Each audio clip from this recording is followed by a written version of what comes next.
How do you assess Pakistan's counter-terrorism efforts, and especially considering that the government of Pakistan has been accused by the international community that it has been selective when it comes to cracking down on terror groups that are allegedly working from the soil of Pakistan? In the last couple of years, especially since 2014, Pakistan has done more than any other country to reverse the tide of terrorism, to put the terrorists on the run in a time and in a region which is still grappling with this menace.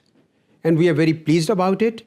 The number of terrorist incidents, which used to be to the tune of 150 per month on the average right up to 2014, has gone down to fingers of a single hand. And we are happy about it.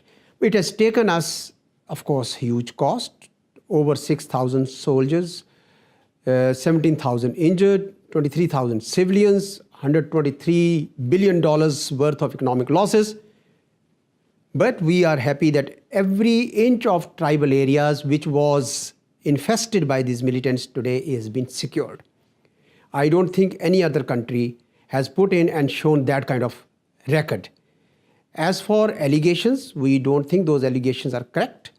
Pakistan and US have been cooperating in the last more than 2 decades, and we have achieved results. Al-Qaeda, if you don't hear about Al-Qaeda today, it is because Pakistan and US was cooperating. Al-Qaeda is an organization that had caused 9/11, and therefore we think that no country can tell us that Pakistan has not done enough. In fact, Pakistan has done the most. Right, you just spoke about Al-Qaeda and United States. The United States has kept, and President Trump has mentioned it in his South Asian policy last year as well, Pakistan's inability to crush Haqqani Network, because whenever you talk about terrorism, Haqqani Network, this is a topic that comes up again and again. Why is Pakistani government not doing enough to take after the group?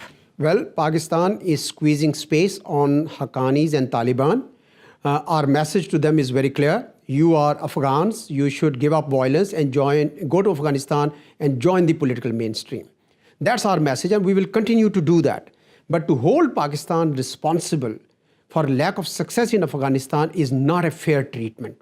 Afghanistan has a number of myriad of issues, from governance to corruption to drug trade to 44% plus territory of the country not in the government control, to scores of terrorist outfits operating there, most recently the Daesh and ISIS coming there, making safe havens in eastern Afghanistan. So nobody can really turn around and say to us that Pakistan has not done enough. Pakistan has done, but of course we care for our relations with the US. We also listen very carefully to them. We are squeezing space on Taliban, and we will continue to do that. Taliban their worldview is not the worldview of the people of Pakistan. They are Afghans, they should be in Afghanistan, and we are having those conversations with the United States. So what are Pakistan's main issues, concerns, challenges, and obstacles when it comes to treating extremism and terrorism from the country? Pakistan has been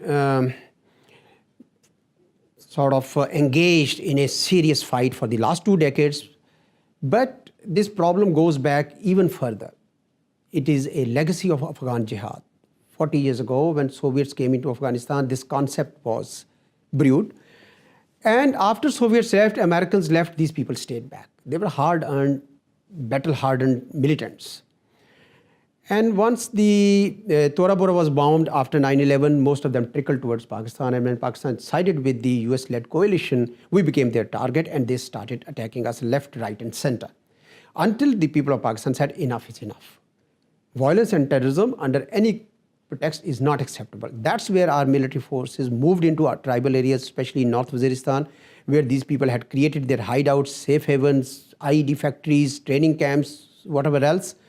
And 2.5 to 3 years later, we were able to clean up the whole place and secure every inch of that territory. Now, it's not a small achievement. We are very pleased about it because tribal areas for centuries was an area that was left without settled governance. Today, we are preparing a political package to do that. So it's a history in the making. But is our job done yet? I don't think so. I think we need a lot more to be done. Many of these terrorists are hiding in the urban centers. So we have launched an operation, Raddul Fasad, which is an intelligence-based operation. Thousands of intelligence-based operations are being conducted to sniff these people out of their hiding places and take them to task. We would also be working on the National Action Plan, which addresses the mindset which germinates extremist behavior.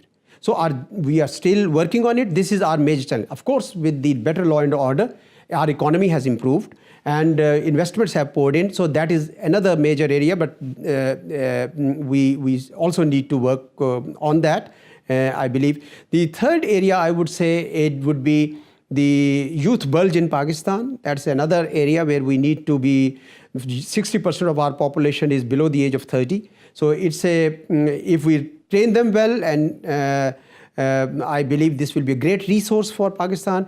And if we don't train them well, I believe this will be a huge liability and could end up as a cannon fodder for extremists. And therefore, these are some of the challenges that I enumerated, but we are quite at it. Right. You have spoken about tribal region. You must have heard there is Pashtun Tahaffuz movement going on, and they are accusing the Pakistani government that the actions they have taken and what the picture they are showing to the world, that is not correct when it comes to curbing terrorism. How do you see those statements and the voices from the tribal region? Well, within Pakistan, Pashtuns are very committed Pakistanis, and they have rendered enormous contributions to the people of Pakistan, to the country of Pakistan, and they hold tremendous respect in the eyes of every Pakistani. There are some issues that some people like to voice. It's a free country. Everybody is welcome to express their opinions. But I think bulk of it outside has been exaggerated. I think people are exaggerating because they have their own axe to grind. Otherwise, there are talks going on with them by the authorities. The matter is also in the courts.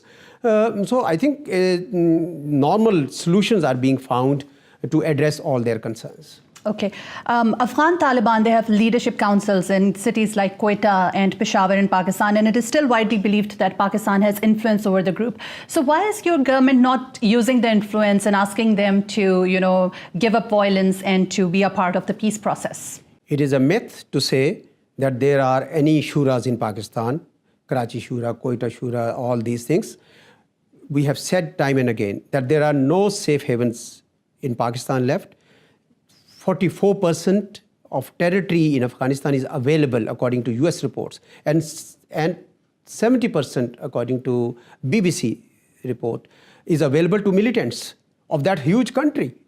Why would they need to stay in Pakistan and hold these shuras when we are breathing down their neck, when we are squeezing space upon them? They have no reason and no incentive to stay in Pakistan. I think this is a dated information, and this gap between this kind of myths and the ground reality must be bridged.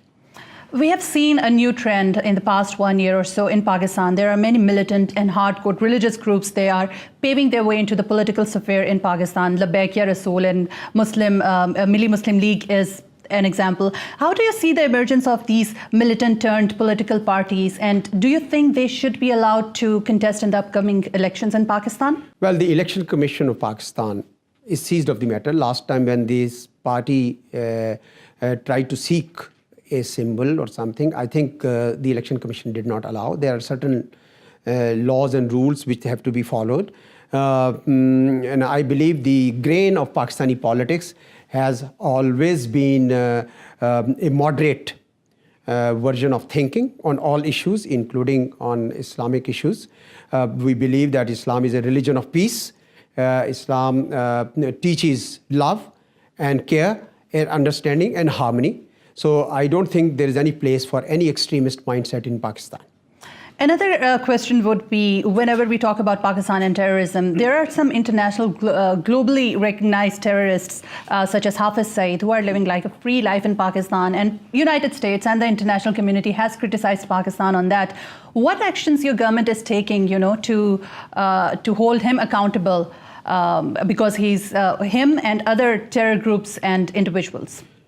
Those of them who are on the UN list of entities and individuals, we are implementing all the three sanctions on them, which is to not to fundraise, not to carry arms, and not to have international travel. We are fully implementing all these sanctions. However, and there is UN report monitoring team which comes and monitors, and we are cooperating fully with that. But beyond that, there is also an allegation about Mumbai attacks. And unfortunately, the trial that is taking place has not been able to conclude because the evidence that was expected from India has not come in.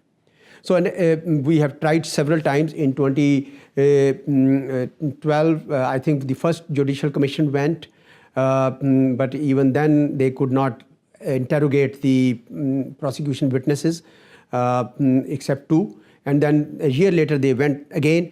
But the full range of evidence was not made available, which can stand the legal scrutiny. And therefore, this case has lingered. Some people feel that maybe perhaps India is using now Mumbai trial as a whip to bad mouth Pakistan, and therefore they are not doing it. But nevertheless, Pakistan will continue to fulfill its international obligations.